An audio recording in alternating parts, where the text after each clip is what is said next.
বাংলাদেশ এবং নিউজিল্যান্ড একটি চমৎকার সিরিজ হবে। আপনারা জানেন নিউজিল্যান্ড একটি শক্তিশালী দল এবং নিউজিল্যান্ড শক্তিশালী দল হলেও নিউজিল্যান্ডকে বধ করার ইতিহাস বাংলাদেশের রয়েছে।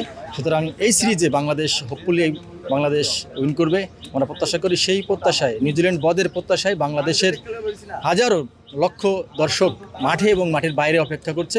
আপনারা দেখতে পাবেন যে দুরন্ত নাহিদের যে গতি, সেই গতির ঝড়ে নিউজিল্যান্ডের যে বোলাররা ব্যাটিং করছে নিমিশেই উড়ে যাবে এবং বাংলাদেশ একটি ঐতিহাসিক জয় পাবে সেই প্রত্যাশা রাখে। ভাই, আপনি যেহেতু একজন ছাত্র, আপনার কাছে একটা প্রশ্ন। বিসিবি নতুন যে বিসিবি গঠন হলো, এই বিসিবি নিয়ে অনেকেই বলছে যে বিএনপি এই বিসিবিকে দলীয়করণ করে ফেলেছে। ছাত্রলীগ হিসেবে আপনি কি বলবেন?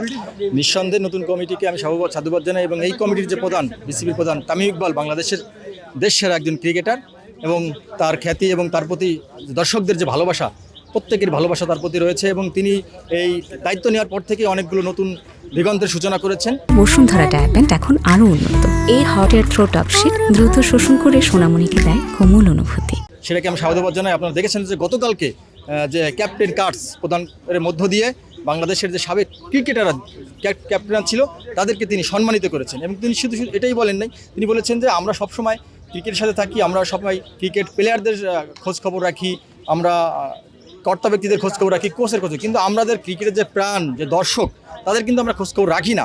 সুতরাং সে তো নতুন একটা বিষয় সংযোজন করেছেন এখানে যে দর্শকদের সাথে কীভাবে বোর্ডকে কানেক্টেড করা যায় এবং দর্শকদের সুবিধা অসুবিধা কীভাবে দেখা যায় সেই বিষয়ে তিনি পদক্ষেপ নিয়েছেন। সেটা নিঃসন্দেহে একটি প্রশংসনীয় কাজ। আমি জানতে চাইছিলাম, অনেকেই বলছে যে বিএনপি বিসিবিকে দলীয়করণ করে ফেলেছে, এই সম্পর্কে আপনি কি বলবেন? না, দলীয়করণ তো হয়নি। দলীয়করণ আপনি যদি বলেন যে পাপনের সময় দলীয়করণ করা হয়েছে, তিনি ছিলেন আওয়ামী লীগের সংসদ সদস্য, তো সেটা যদি বলেন তাহলে এটা কোনোভাবেই দলীয়করণ বলা চলে না।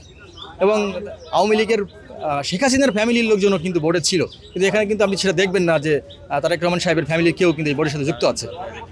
আপনি ছাত্রদের বারবারই বললেন ক্রিকেট পছন্দ করেন, দেখে খেলা দেখতে এসেছেন এবং ক্রীড়া সাংগঠনিক সম্পাদক সম্ভবত।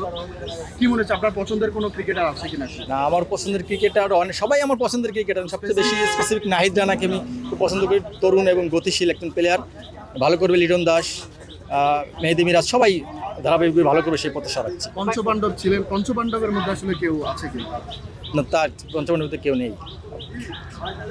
ধন্যবাদ। পঞ্চপাণ্ডবের ভিতরে আপনার ভালো লাগার কেউ নেই? না, ভালো লাগার আছে, কিন্তু তারা তো এসে নেই, স্কোয়াডে নেই। ভালো লাগে কি? নামটা একটু যদি বলতেন। এটাই তামিম ইকবালকে ভালো লাগে, বরাবরই ভালো লাগে। ধন্যবাদ। আমার নাম হচ্ছে বুরহানুদ্দিন খান সৈকত, আমি ক্রীড়া বিষয়ক সম্পাদক, বাংলাদেশ জাতীয় ছাত্রদল কেন্দ্রীয় সংসদ।